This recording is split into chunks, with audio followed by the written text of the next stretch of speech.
चौथा अध्याय है विराट अध्याय। इसका चतुर्थ आनिक है व्यवस्था धर्म।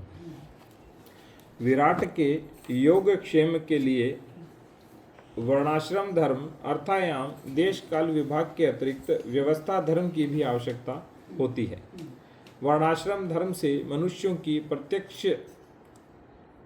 प्रत्यर्थी प्रवृत्तियों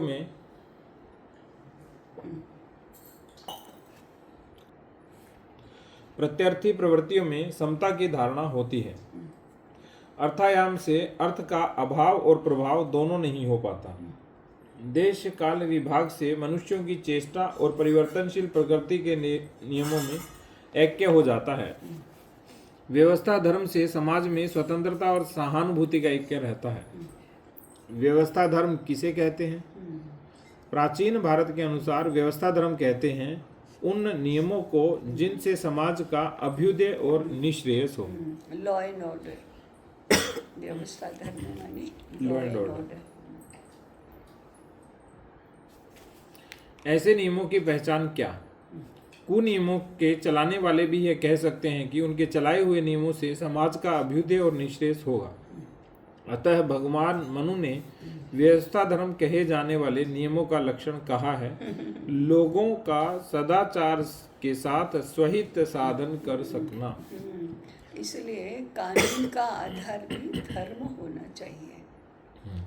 धर्म के विपरीत कानून नहीं चलते, माने उससे लोग अच्छा जीवन नहीं जी सकते। बंधन में रहते हैं, नियंत्रण में रहते हैं, विवश हो जाते हैं, सुख से नहीं रह पाते। अतः जिस समाज में अथवा जिस राज्य में लोग असदाचार से स्वहित साधन करते हों अथवा सदाचार से स्वहित साधन न कर सकते हों, वह समाज अथवा वह राज्य व्यवस्था धर्म शून्य समझा जाता है। कदाचित व्यवस्था धर्म की इसी भावना के कारण जर्मन आचार्य फ्रेडरिक नीत्शे हमारी मनुस्मृति का मान करते हैं। व्यवस्था धर्म के तत्व को समझने के लिए स्मरण रखना चाहिए कि व्यवस्था धर्म का उद्देश्य है समाज में स्वहित साधन और सदाचार का संयोग करना।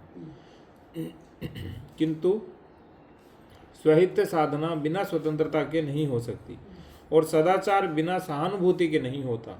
अतः समाज के अभ्युदय और निःश्रेयस के लिए आवश्यक है कि समाज में स्वतंत्रता और सहानुभूति का ऐक्य किया जाए, अर्थात समाज में ऐसे नियमों का प्रचार कि जिनसे सब मनुष्य की स्वतंत्रता की रक्षा हो।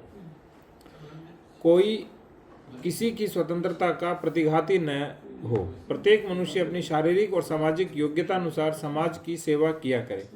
उस सेवा के लिए उसको अपने को पहले से ही योग्य बनाना पड़े। वे ही नियम हमारे धर्मशास्त्र के व्यवस्था धर्म के नाम से कहे जाते हैं, जिनमें स्वतंत्रता के नियमों के अनुसार एक मनुष्य की व्यक्तिगत इच्छा का संयोग दूसरे मनुष्य की व्यक्तिगत इच्छा से किया जाता है।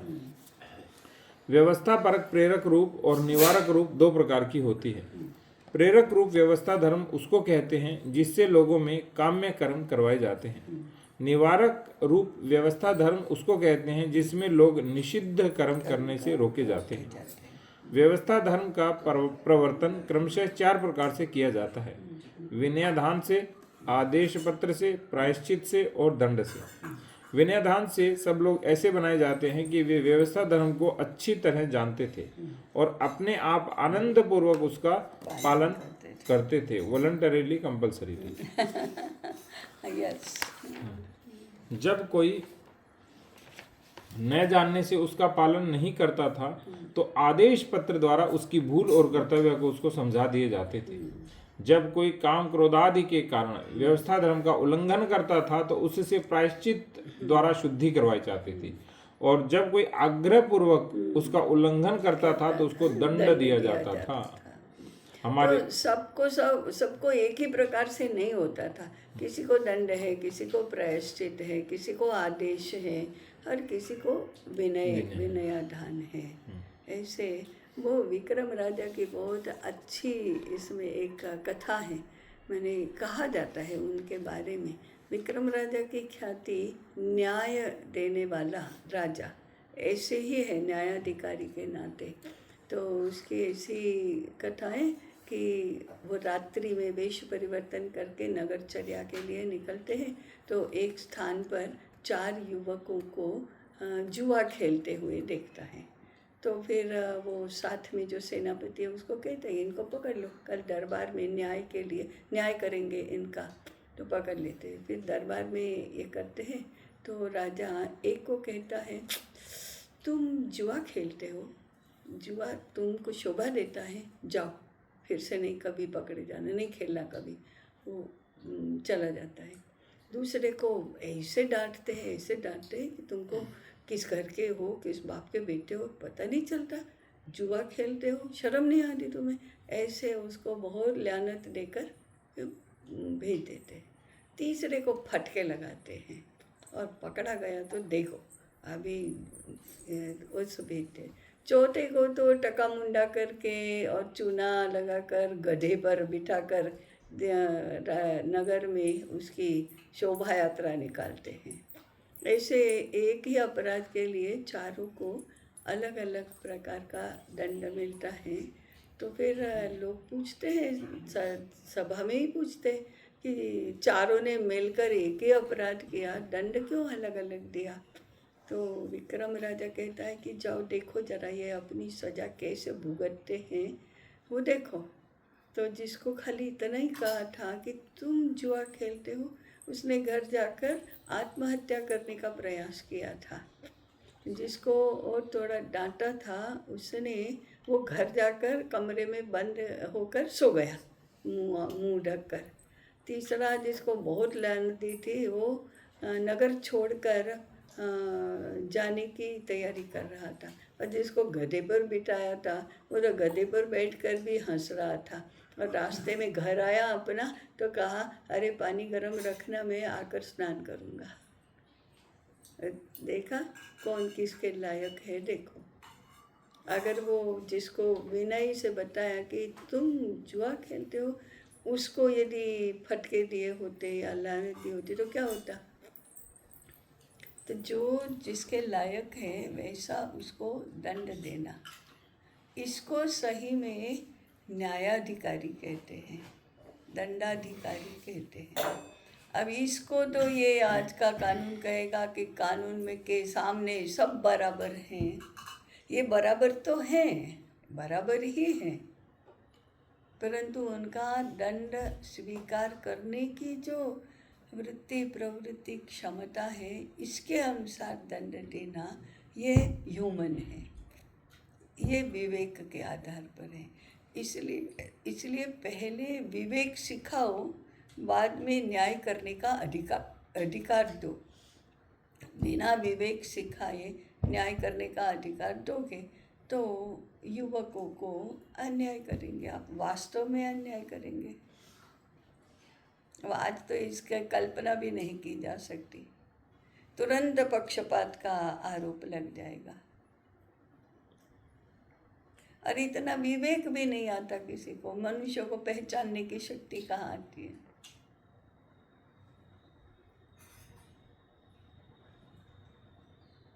तो शिक्षा ऐसी क्षमताओं का विकास नहीं करती, बल्कि ये कल्पना में भी नहीं आता है कि हाँ ऐसे होता है। तो ये हम अपने आप को सो कॉल्ड पढ़ा लिखा कहते हैं, उनको ही नहीं पता है। कुछ भी नहीं, ये पहले सामान्य व्यक्ति को भी पता था। हाँ, ये जो अब्राहमिक थिंकिंग है, थॉट प्रोसेस है, इतना यांत्रिक है, इतना यांत्रिक है। जैसे हम राजधानी में या शताब्दी में जाते हैं तो खाना मिलता है, वो लिखा रहता है इतने ग्राम चावल, इतना दही, इतना अचार, इतनी रोटियां, इतनी दाल, इतनी सब्जी, ये है। अब सबको अपनी भूख के हिसाब से खाना मिलना चाहिए या पैसे के हिसाब से?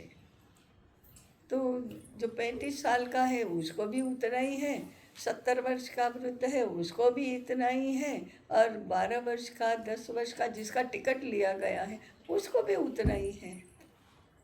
ये कैसा है? घर में तो ऐसा नहीं होता, जिसकी जितनी भूख उतना खाना उसको मिलेगा। उसको क्यों 4 रोटी दी, मेरे को क्यों 2 दी, ऐसा कोई कहेगा क्या? अरे 2 रोटी की भूख है तो 2 रोटी मिलेगी। नहीं मुझे 4 दे दो, मैं रख दूंगा, बाद में खाऊंगा, ऐसा तो नहीं कहता कोई। ना ऐसा कहना सिखाया जाएगा, या कोई ऐसा कहेगा तो पहले तो 2 थप्पड़ पड़ेगी, समझ है कि नहीं, अक्ल है कि नहीं, कुछ ऐसे कहा जाएगा।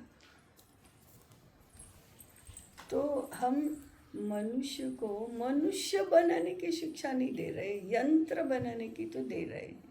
और उसको एक रूपता कहते हैं, समानता कहते हैं, और समान अधिकार कहते हैं, समान लाभ कहते हैं, समान न्याय कहते हैं, समान दंड कहते हैं।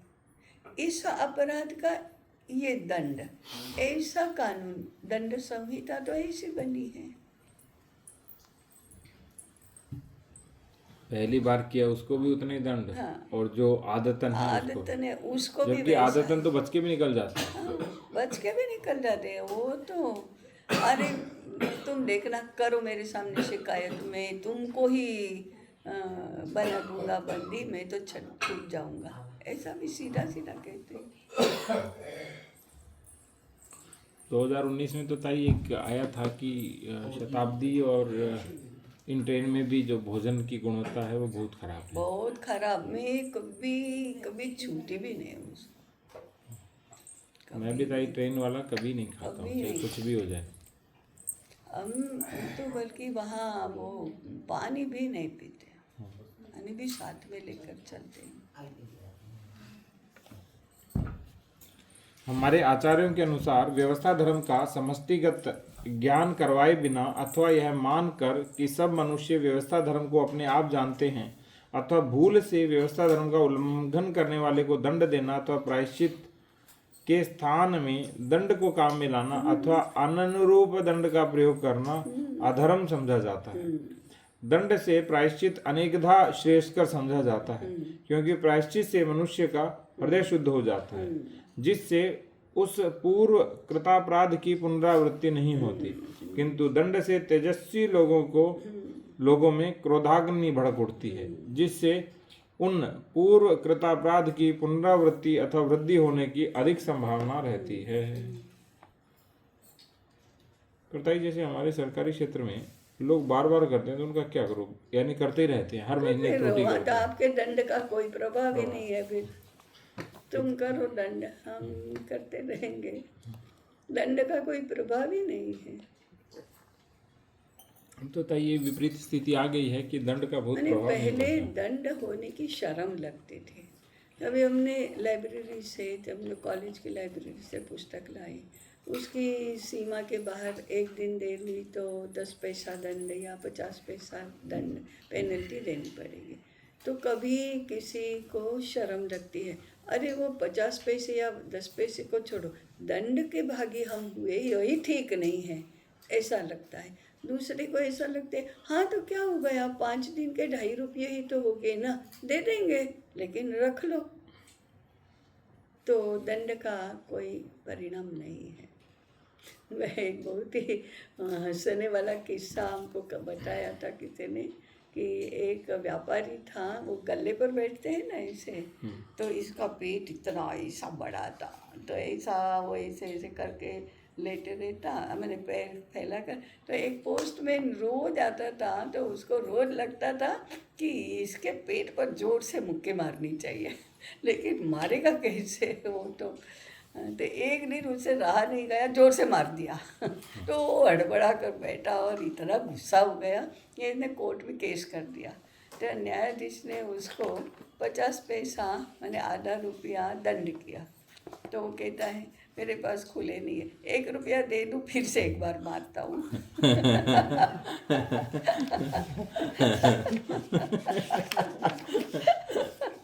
ये तो अच्छा दंड है। दंड का उसको दुगना आनंद लेना, डबला आनंद। डबला आनंद सुना है ना, अंग्रेजी हिंदी है ये। व्यवस्था धर्म में सर्वत्र 3 बातें होती हैं। एक उद्देश्य अर्थात प्रयोजन, जिससे व्यवस्था धर्म की सृष्टि होती है। 2 उपनय अर्थात वह मानी हुई बात जिसको लेकर व्यवस्था धर्म का निर्माण होता है। 3 मूल अर्थात वह पदार्थ जिससे व्यवस्था धर्म की उत्पत्ति होती है। हमारे व्यवस्था धर्म का एक उद्देश्य है स्वतंत्रता और सहानुभूति के संयोग द्वारा समाज का अभ्युदय और निःश्रेयस करना। उपनय अर्थात उसकी मानी हुई बातें ये हैं का विधि पूर्वक प्रचार हुए बिना किसी को व्यवस्था धर्म का ज्ञान नहीं हो सकता। ख वास्तविक शुद्धि प्रायश्चित से होती है न कि दंड से। ग अनाप्त मनुष्य सब स्खलनशील होते हैं। 3 मूल व्यवस्था धर्म का है श्रुति, यानी श्रुति से आया हमारा व्यवस्था धर्म। इस प्रकार के उद्देश्य उपनयन और मूल हमारे व्यवस्था धर्म की यह विशेषता हो गई है कि नियम सदा बुद्धि संगत, सरल, अल्पसंख्यक, विद्वद्विलास वर्जित, वस्तु मूलक, अपरिग्रही, विरल दंड समदर्शी, आप्तोक्त और मूलानुसारी होते हैं। जिन नियमों में ये विशेषता नहीं होती वे व्यवस्था धर्म नहीं हो सकते। तो नियम सदा बुद्धि संगत होने चाहिए, सरल होने चाहिए, अल्पसंख्यक होने चाहिए, कम होनी चाहिए, हाँ, विद्वद्विलास वर्जित होने चाहिए। खाली बोल बोल करना नहीं, ये तर्क वितर्क करते रहना, ये विद्वत विलास नहीं है। सीधी सादी भाषा में सबको समझ में आए ऐसे होने चाहिए। अभी तो ताई ऐसी भाषा है जो समझता ही नहीं, समझ ही नहीं आती है सामान्य व्यक्ति को। तो वस्तु मूलक होने चाहिए, अपरिग्रही, वस्तु मूलक आशय, वस्तु मूलक में ऑब्जेक्टिव, हाँ, अपरिग्रही, अपरिग्रही माने अपरिग्रही माने संचय नहीं करना, संग्रह नहीं करना, क्यूमुलेटिव इफेक्ट वाले नहीं होने चाहिए। कि पहले ये नहीं किया अब तब ये और करना पड़ेगा, दुगना तिगना दंड होगा। विरल दंड थोड़ा होना चाहिए। समदर्शी, देख करके समान होना चाहिए, न कि सबको समान। सबको समान रूप में देखो, वो यांत्रिक नहीं होना। ये भी इसके प्रति भी सहानुभूति है, इसके प्रति भी है, सबके प्रति समदर्शी है। आप्तोक्त, आप्तोक्त माने जिसमें श्रद्धा और विश्वास होते हैं उसको आप्त कहा जाता है, उसने बताए हुए होने चाहिए, यानी श्रुति के अनुसार होंगे। आप तो वाक्य तो वही है हमारे उपनिषद में और श्रुति। मूलानुसारी यानी माने श्रुति अनुसार, हाँ, मूल होना शास्त्र चाहिए। के अनुसार। एक समाज में व्यवस्था धर्म के अनुसार चलना प्रत्येक व्यक्ति का कर्तव्य होता है। शासक का कर्तव्य होता है व्यवस्था धर्म का उल्लंघन करने वाले से प्रायश्चित करवाना अथवा उसको दंड देना, किंतु न जानी हुई बात के अनुसार कोई चल नहीं सकता और अज्ञात बात के कारण दंड भोगना और देना दोनों अस्वाभाविक और अधर्म होते हैं। अतः सबको व्यवस्था धर्म का ज्ञान होना आवश्यक है, किंतु जो नियम बुद्धि संगत नहीं होते अथवा जटिल होते हैं उनका ज्ञान प्रत्येक मनुष्य को नहीं हो सकता और न किसी की उसमें श्रद्धा होती है। जो नियम बहुसंख्यक होते हैं उनमें न प्रत्येक मनुष्य की गति होती है न उनको करने की स्मृति रहती है। अतः ऐसे दुर्गम और दुस्मरणीय नियमों से समाज कभी सुपरिचित नहीं हो सकता। जैसे अभी है, इतने कानून नियम याद नहीं रहता किसी को। जिस बात में विद्वद विलास होता है वह साधारण बुद्धि वाले लोगों को समझ से बाहर हो जाती है। जो बात अवस्तु मूलक होती है उसे भली भांति उसका समझना और ग्रहण करना सारे समाज के लिए तो क्या विशेष व्यक्ति के लिए भी संभव नहीं होता। और जिन नियमों को लोग न जानते हैं, न उनसे परिचित होते हैं, न उनको समझते हैं, न उसमें श्रद्धा रखते हैं, न उनको ग्रहण करते हैं, उन नियमों के अनुसार वे चल नहीं सकते। अतः ऐसे नियमों के अनुसार लोगों को चलाने के लिए समाज में दंड द्वारा त्रास फैलाना पड़ता है। इस प्रकार त्रास से चलाए जाने वाले नियम आसुर नियम कहे जाते हैं। ऐसे नियमों से बनी हुई शांति क्षण भंगुर और अनर्थकारिणी होती है। अभी यही है ना स्थिति, यही हो रहा है ना, ये नियम आसुर हो गए। किसकी परवाह करता है। अपरंच बुद्धि संगत और अवस्तु मूलक बातों का अभ्यास होने से बुद्धि आक्रांत और कुंठित हो जाती है। विद्वद विलास बहुधा वास्तविक उद्देश्य को गौण रूप देकर आप मुख्य रूप धारण कर लेता है। अज्ञात नियमों का पालन करने के कारण लाभ मिलने से अथवा उनका उल्लंघन करने के कारण दंड मिलने से समाज में उन अज्ञात नियमों का बहुत तोड़ मरोड़ हुआ करता है, जिनके कारण समाज में बुद्धि कौटिल्य उत्पन्न हुआ करता है। ये वकीलों का धंधा। हाँ। व्यवस्था धर्म के परिग्रही होने से अर्थात उनके द्वारा उसके प्रवर्तक को किसी प्रकार का लाभ होने से अथवा उसकी किसी प्रकार की कामना सिद्धि होने से व्यवस्था धर्म अपने उद्देश्य से भ्रष्ट होकर व्यवसाय में परिणत होने लगता है। ऐसा होने से समाज में व्यवस्था धर्म के नाम पर लूट खसोट हुआ करती है और अधर्म की पताका फहराने लगती है। व्यवस्था धर्म के सतत दंड होने में लोगों का स्वभावतः उसके प्रति द्वेष हो जाता है। अंत में राजा और प्रजा में वैमनस्य उत्पन्न हो जाता है। अतः प्रत्येक क्षण राज्य में विप्लव की संभावना बनी रहती है। समाज का अभ्युदय और निःश्रेष करने वाले, स्वतंत्रता और सहानुभूति का संयोग करने वाले, सदाचार के साथ स्वहित ध्यान करने वाले नियमों को बनाना किसी राग द्वेष युक्त बुद्धि वाले मनुष्य का काम नहीं है। हमारे धर्मशास्त्रानुसार यह काम तत्वदर्शी निष्काम अरण्यवासी ब्राह्मणों के हाथ में रहता था, न कि राजा के हाथ में, क्योंकि राजसी सन्निकर्षों के कारण राजा अथवा उसके अधिकारी वर्ग की बुद्धि में स्वार्थ और प्रमाद उत्पन्न हो जाना स्वाभाविक है, जिससे उनके स्खलनशील होने की बहुत संभावना रहती है। अतः व्यवस्था धर्म की रचना राजा का कुछ हस्तक्षेप नहीं होता था। यदि कुछ व्यवस्था धर्म की रचना अथवा उसके किसी सिद्धांत की व्याख्या करने की अथवा उसके नियमों में देश काल निमित्तानुसार कुछ परिवर्तन करने की आवश्यकता होती थी, तो यह काम श्रुति और धर्म जानने वाले 3-4 मनुष्यों की सभा अथवा एक आप्त मनुष्य के हाथ में होता था। कहा भी है, चत्वारो वेद धर्मज्ञ परशत त्रैविध्यमेव वा सा ब्रूते यही स धर्मः स्यादेको वा धर्मवित्तमः। रूमी पंडित सिसरो का भी मत भी प्राय ऐसा ही है। उनके मतानुसार व्यवस्था धर्म की रचना मानसिक और सामाजिक शास्त्र के ज्ञाता तत्वदर्शी लोगों के हाथ में होनी चाहिए। सर, गुरुकुलों में कानून बनने चाहिए विद्वानों के द्वारा और राज्य को उसे लागू करना चाहिए। ये व्यवस्था धर्म लागू करना, कानून की रचना तो धर्माचार्य करेंगे या ज्ञानाचार्य करेंगे, और हमारे यहाँ धर्माचार्य और ज्ञानाचार्यों में कोई भेद नहीं था। वहाँ होगा, आज की भाषा में कहे तो यूनिवर्सिटी में होगा, लॉ यूनिवर्सिटी में होगा, कानून तो वहीं बनेंगे। जैसे अर्थनीति गुरुकुलों में बनेगी, राजा तो उसको ये वैश्य समाज है वो उसको लागू करेगा और शासन उसका रक्षण करेगा। ऐसे विभाजन तो होता है। ये तो संसद के हाथ में कानून बनाना रहेगा तो कैसे होगा। और कानून लागू करने के लिए न्यायालय है और दंड संहिता तो गुरुकुलों में बनेगी। उसको लागू करने का काम शासन करेगा। कैसे करेगा? न्यायालय के माध्यम से करेगा। इसलिए न्यायाधिकारी भी राजा ही होता है, दंडाधिकारी भी राजा ही होता है। दंड देने का अधिकार उसको है।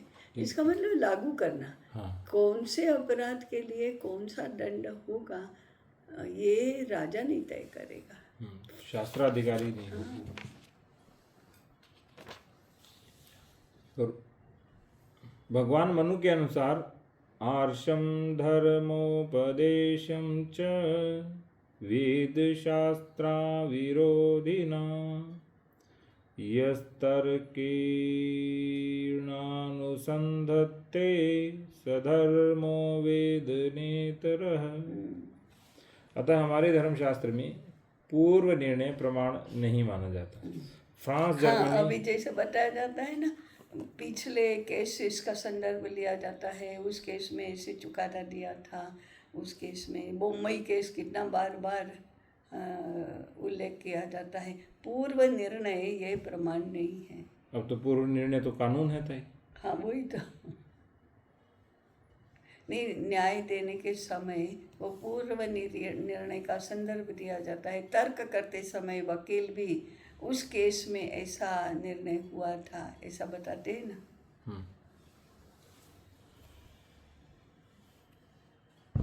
केवल इंग्लिस्तान, अमेरिका और अर्वाचीन भारत में नजीरों का बड़ा महत्व दिया जाता है, जो नजीर होती हैं।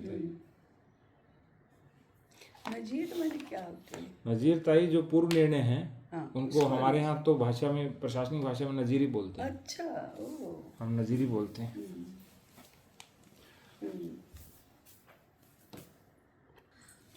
हमारी व्यवस्था धर्म की उत्पत्ति श्रुति से। श्रुति कहते हैं वेद को। वेद किसी एक मनुष्य के किसी एक विशेष समय में बनाए हुए नहीं हैं। वे भिन्न भिन्न समय में पृथक पृथक ऋषियों के समाधिजन्य ज्ञान के संग्रह हैं। उस समाधिजन्य ज्ञान के विषय में सुनी हुई बातों का वेदों में संग्रह होने से वे श्रुति अर्थात सुनी हुई बातें कहे जाते हैं।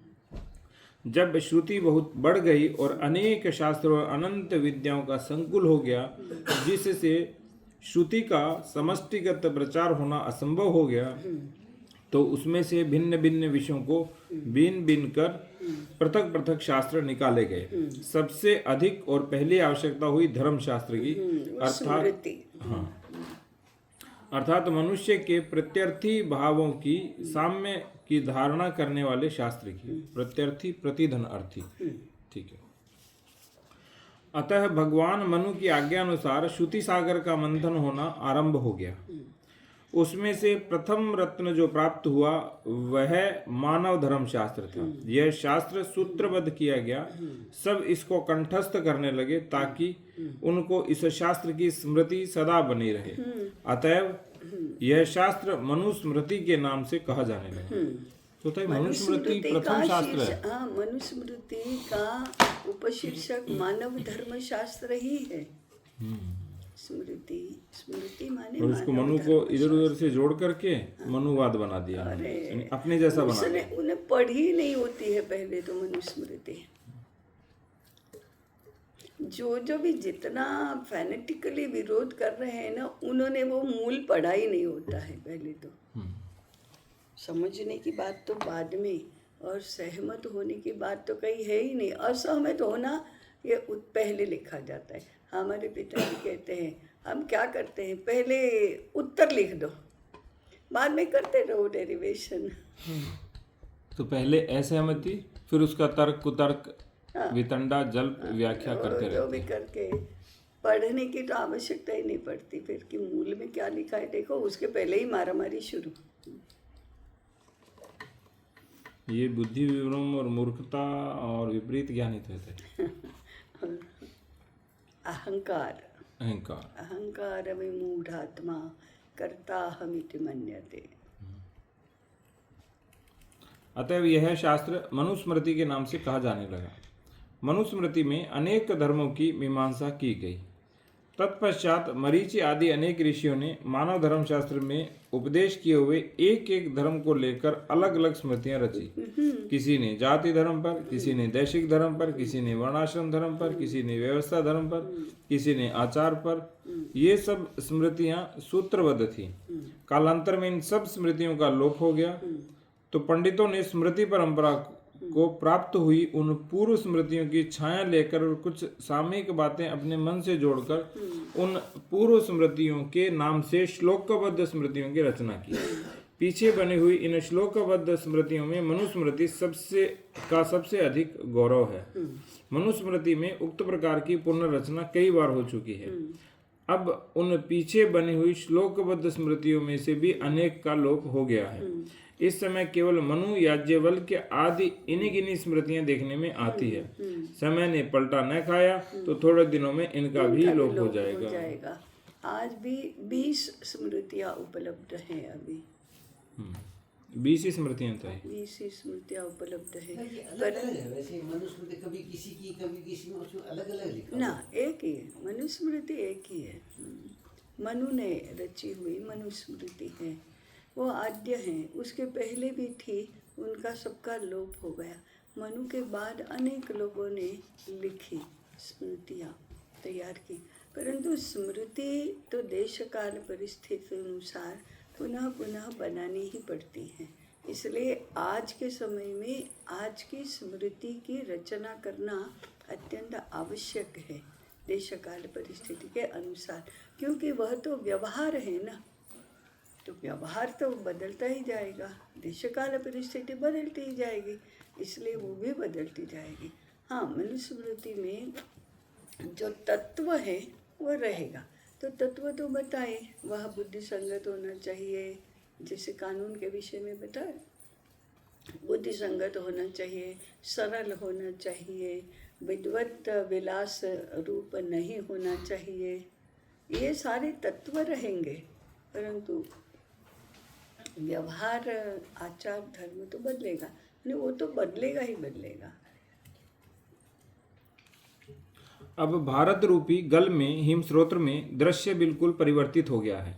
अब उसके अनुपम शुभ्र भूमि भागों में प्रातः काल के सूर्य देव की तिरछी किरणें पड़ी हुई नहीं है। अब उसमें निहार उठ गया है। अब यहाँ व्यवस्था धर्म का नाम, उसकी परिभाषा, उसके लक्षण, उसका तत्व, उसका उद्देश्य, उपनय, मूल, विशेषता सब परिवर्तित हो गए हैं। अब यहाँ व्यवस्था धर्म का नाम लॉ है अथवा कानून हो गया है। लॉ अथवा कानून कहते हैं शासक के आदेश को, हुक्म को। लक्षण उसका है समाज में उल्लंघन न हो सकना, अतः उसका तत्व है पॉजिटिवनेस, अर्थात बलात् पालन करवाए जाने की शक्ति, उसको न मानने वाले को दंड दिया जाना। कानून के इस तत्व का इन दिनों भारत में इतना प्रचार है कि साधारण लोगों के अनुसार सभी सरकारी आदेश या हुक्म कानून समझे जाते हैं। साधारण लोगों के विचार और वकीलों के विचार में भेद केवल इस बात का है कि वकीलों के मतानुसार कानून कहे जाने वाले सरकारी आदेश विधि विधान पूर्वक लेजिस्लेटिव काउंसिल में अर्थात कानून बनाने वाली सभा में होकर निकले जाने चाहिए, किंतु साधारण लोगों के अनुसार ऐसी कोई आवश्यकता नहीं है। आवश्यकता केवल इस बात की है कि आदेश देने वाला कोई सरकारी व्यक्ति होना चाहिए, चाहे वह पत्रोल पटवारी ही क्यों न हो। वर्तमान कानूनों का उद्देश्य है राज्य के हित की योग्यक्षेम करना। उपनय उसके हैं, सब लोग कानूनों को अपने आप जानते हैं अथवा एक बार अंग्रेजी में लिखे हुए हैं। सरकारी गजट में छप जाने से सब लोग कानून को जान जाते हैं, अतः कानूनों का ज्ञान न होने से कोई दंड से मुक्त नहीं हो सकता। है ना, कितना विचित्र रहता है। यानी छाप दिया, कंठस्थ कराया नहीं, प्रचार प्रसार हुआ नहीं और सब मान करवाया नहीं, कुछ भी नहीं। तो ये ब्रिटिश सरकार का प्रजा के ऊपर नियंत्रण, इसी के लिए कानून बनाए गए।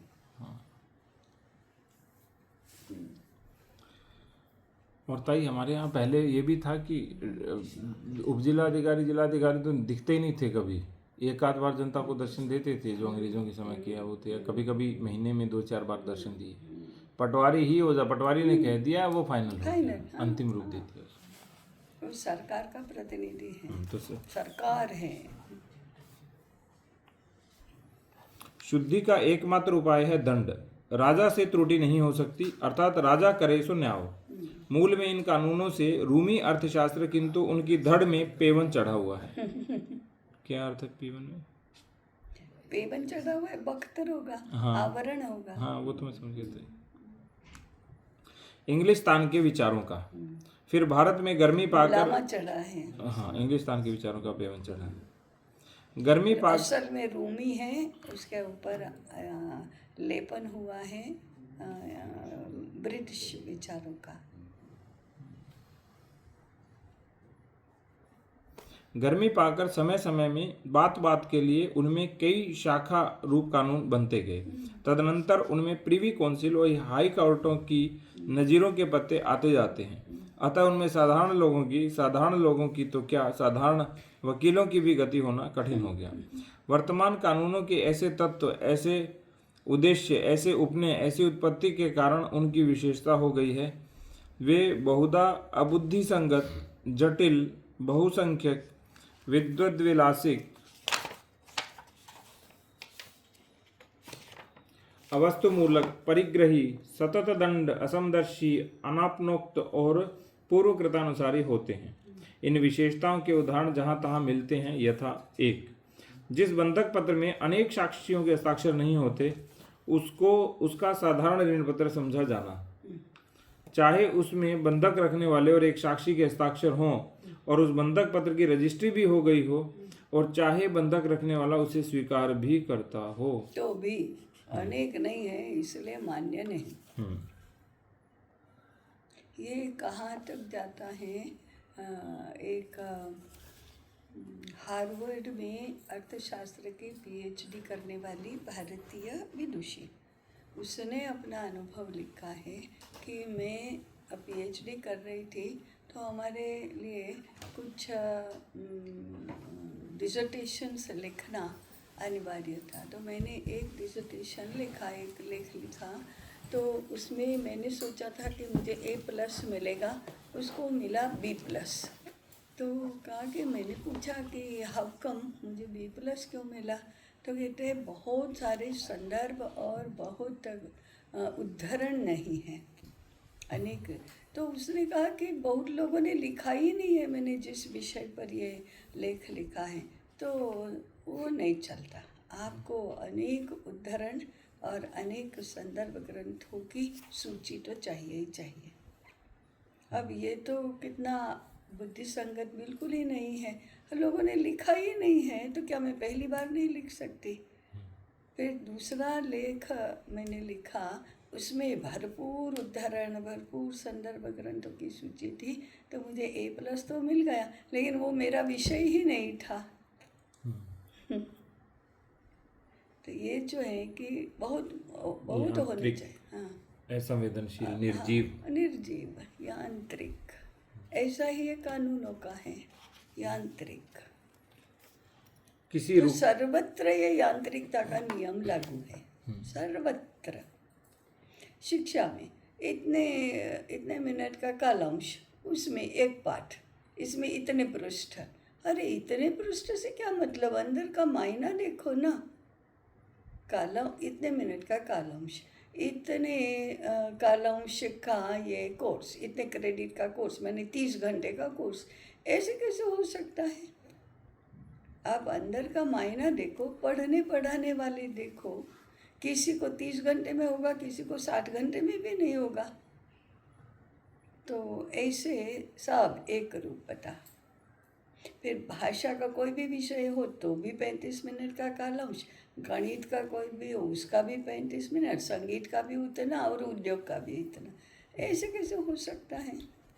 लेकिन होता है, वही होता है, यांत्रिक, सब यांत्रिक। 2. किसी रुके का जिसमें भूल अथवा न मिल सकने के कारण एक आने का टिकट न लगा हो, साक्षी में न लिए जाने का कारण। 3. किसी साहूकार को जो कार्यवशात कहीं परदेश गया हो किंतु रुग्णता के कारण वहां रुक गया हो और इस बीच उसके ऋण पत्रों की मियाद चली गई हो, सीमा चली गई हो, रुपयों का दावा न हो सकना। 4. उग्र आरकंदी चरस के बदले मधुर चौगरखा चरस को काम में लाने वालों को दंड दिया जाना। ये पदार्थों के नाम हैं।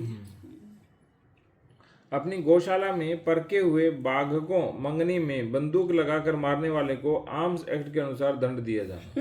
ये क्या है?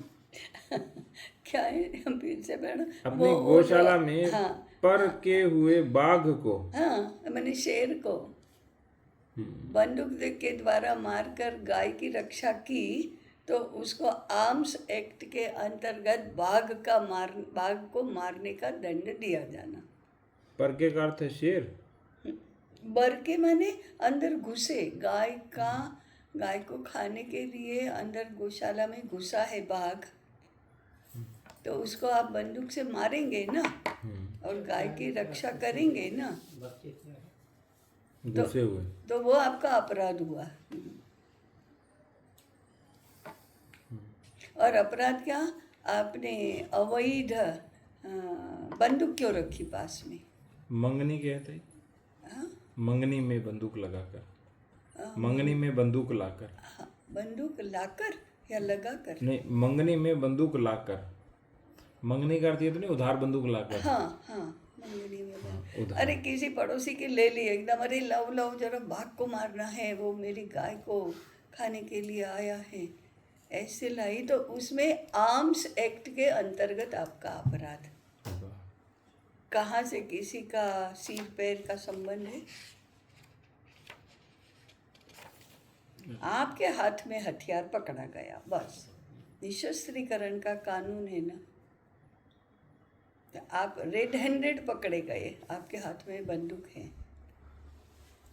ऐसे और भी अनेक कानून हैं जिनका यहाँ उल्लेख नहीं हो सकता, किंतु उन सब में आर्म्स एक्ट और कानून मियाद ऐसे हैं जो वकीलों के अतिरिक्त किसी को समझ में नहीं आ सकते।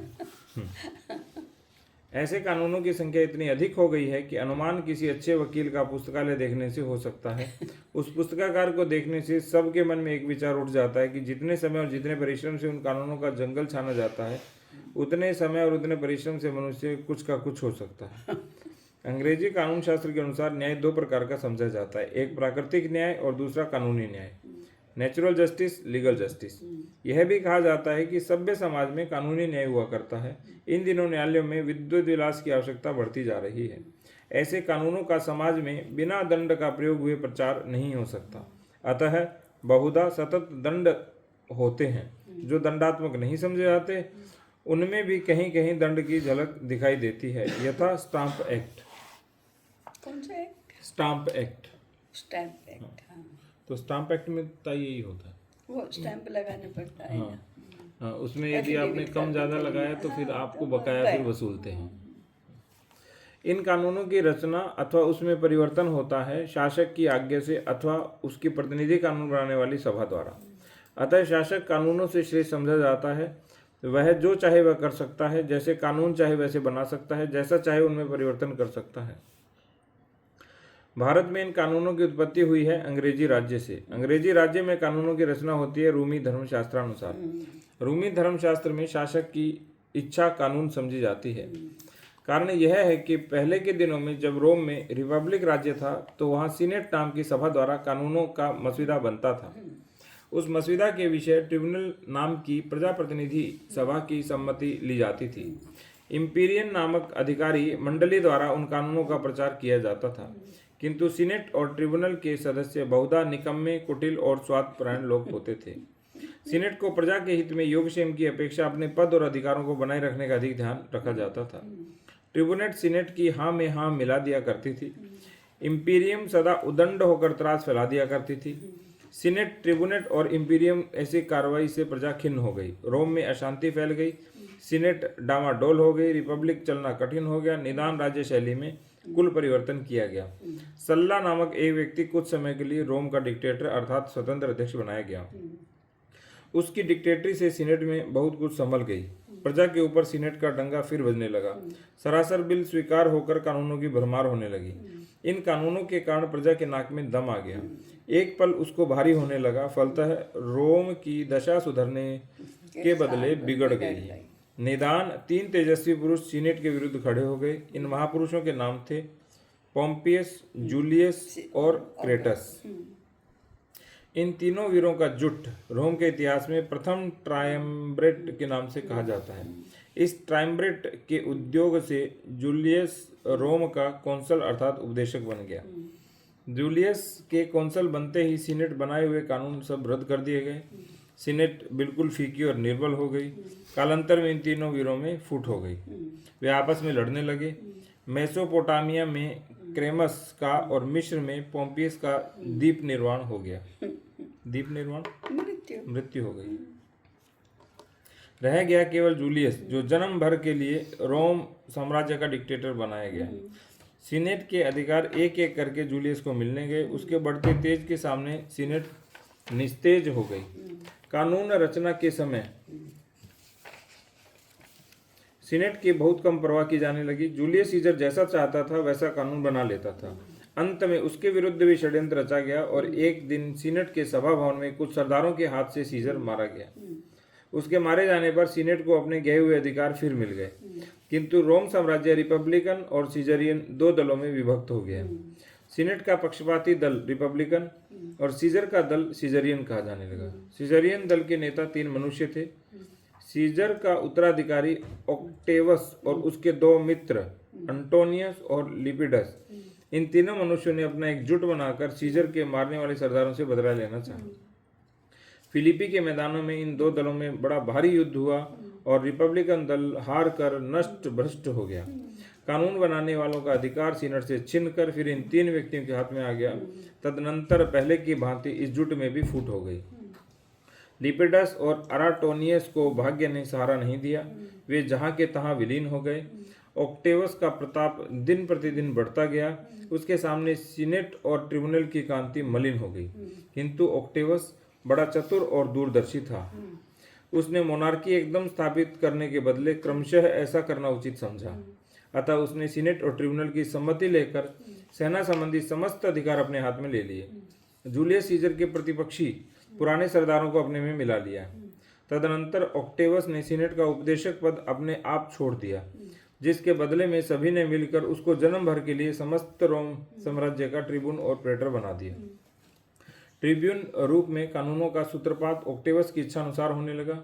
प्रेटर के रूप में उसकी इच्छा अनुसार सीनेट में बिल पास होने लगे। सेनाधिपति के रूप में उसकी दहल बैठ गई, सब में उसकी दहल बैठ गई। किसी को आज्ञा भंग करने का साहस नहीं होता था। अर्थात ऑक्टेवस सीजर ट्रिब्यून रूप में बिल तैयार करता और प्रेटर के रूप में उसको स्वीकार करता और सेनानी के रूप में उसका प्रचार करता। तीनों काम एक ही व्यक्ति करता। क्रमशः ऑक्टेवस सीजर के सब आज्ञा पत्र कानूनों के बराबर समझे जाते। कालांतर में परिणाम यह हुआ कि रोम में शासक का आदेश या हुक्म कानून माना जाने लगा और पॉजिटिवनेस अर्थात बलात् पालन कराए जाने की शक्ति कानून का तत्व समझी जाने लगी। रोम में यह सिद्धांत मानने लगा, राजा करे सो न्याय। कानून की यह कल्पना उन समस्त देशों में फैल गई जिन्होंने रोम से धर्मशास्त्र में शिक्षा ली। अतः इंग्लिस्तान में भी कानून की यही कल्पना मानी जाने लगी। भारत में इंग्लिस्तान का राज्य होने से वहाँ यह कल्पना पूरा 16 आने भर बरती जाने लगी। हाँ, लोग बैरिस्टर होने के लिए इंग्लैंड ही तो जाते थे। गांधी जी भी आए, सरदार पटेल भी, जवाहरलाल नेहरू भी, सारे सब वहाँ से लॉ पढ़कर आए।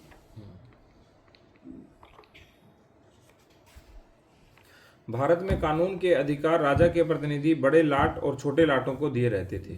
उनको काम बहुत होता था, अतः उनकी सहायता के लिए उनको एक कानून बनाने वाली सभा दी जाती थी, जिसको लेजिस्लेटिव काउंसिल कहा जाता था। किंतु ये लेजिस्लेटिव काउंसिल रोम की सीनेट और इंग्लिस्तान के हाउस ऑफ लॉर्ड के समान नहीं होती थी, बिल्कुल बड़े लाट अथवा छोटे लाट के अधीन होती थी। इन काउंसिलों को अपने अध्यक्ष बड़े लाट और छोटे लाट की इच्छा अनुसार कानून बनाने पड़ते थे। जब कोई नया कानून अथवा पुराने कानून में कुछ परिवर्तन किया जाता तो पहले लेजिस्लेटिव काउंसिल में बिल अथवा मसविदा पेश होता है, तब उस बिल पर वादानुवाद होता है। अंत में अध्यक्ष की सम्मति से जो बात पक्की ठहरती है वह कानून के रूप में निकाली जाती है, वह सरकारी गजट में छापी जाती है और यह मान लिया जाता है कि सब लोग उससे परिचित हो गए हैं। इन लेजिस्लेटिव काउंसिलों में कोई हमारे लोग भी सदस्य बनाए जाते थे, किंतु इन शोभा पात्र सदस्यों से कुछ काम नहीं हो सकता था। वे आज तक न कोई कानून बना सके जिनको भारत बनाना चाहता है और न कोई ऐसे कानून को रद्द सके जिनको भारत रद्द करना चाहता है। राजा के प्रतिनिधि जैसे कानून का सूत्रपात करते हैं अथवा जैसा वे चाहते हैं वैसे कानून बनाए जाते हैं। हमारे सदस्य केवल ऐसे कानून बना सकते हैं जैसे विधवा विवाह अधीन संबंधी, अंतरवर्ण विवाह संबंधी, शासन संबंधी कानून रचना में उनकी तूती कुछ सुनाई नहीं होती है। तूती की कुछ सुनाई नहीं होती। अर्वाचीन भारत के कानूनों की मूलोत्पत्ति और उत्तरवृद्धि का दिग्मात्र वर्णन हो चुका है, जिससे भली भांति यह समझ में आ सकता है कि क्यों कर प्राचीन भारत के व्यवस्था धर्म और अर्वाचीन भारत के कानूनों में इतना भेद हो गया। अब हमारा राज्य न रहने से हमारी व्यवस्था धर्म का लोप हो गया। हमारे विराट रूपी चंद्रमा के अंतर्धार होने पर ऐसा होना ही था, क्योंकि शशिना सह याति कौमुदी सह मेघेन तड़ित प्रलीयते इति दैशिक शास्त्रे विराडाध्याये व्यवस्था धर्म पद्यलोचनो नाम चतुर्थ आनिकः।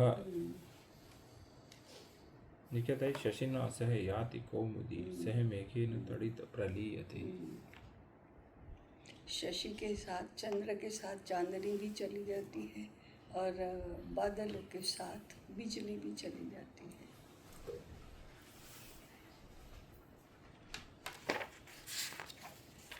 देश काल विभाग।